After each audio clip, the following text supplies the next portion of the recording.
Guys, আসসালামু আলাইকুম। কেমন আছেন আপনারা সবাই? আজকে আমি তৈরি করব বিফ বিরিয়ানি। সেজন্য আমি 1 কেজি বিফ নিয়ে কেটে ধুয়ে পরিষ্কার করে নিয়েছি। এর মধ্যে আমি পেঁয়াজ রসুন বাটা, কাঁচা লঙ্কা বাটা, জিরা মশলা গুঁড়ো, রাঁধুনি রেডিমিক্স বিরিয়ানি মশলা, তারপর আমি কাঁচা দুধ দিয়ে দিলাম, 1 ফালি লেবু অ্যাড করে আমি মাংসটাকে সুন্দরভাবে ম্যারিনেট করে নিব।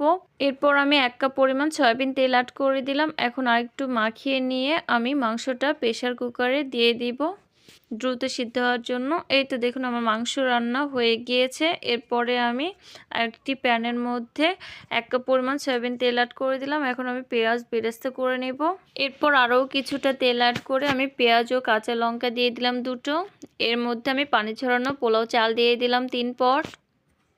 তো চালগুলো ভাজা হয়ে গিয়েছে। এবার আমি 6 পট পানি অ্যাড করে দিলাম, গরম পানি দিয়েছি এতে। এরপরে স্বাদমতো লবণ দিয়ে দিলাম। অপর চুলাতে আমি 1/2 কেজি দুধ গরম করে নিয়েছি। এর মধ্যে আমি এখন মাংসটা দিয়ে দিলাম। এরপরে দুধগুলো দিয়ে দিলাম। এখন আমি ঢাকনা দিয়ে দমে 10 মিনিটের মতো রান্না করে নিব। এই তো প্রায় হয়েই গিয়েছে। এখন আমি বিরিয়ানি মশলা দিয়ে দিলাম, ঘি দিয়ে দিলাম। এরপরে লাস্টে আমি কেওড়া জল দিয়ে নামিয়ে নিব। যা গন্ধ বেরিয়েছে না, দারুণ।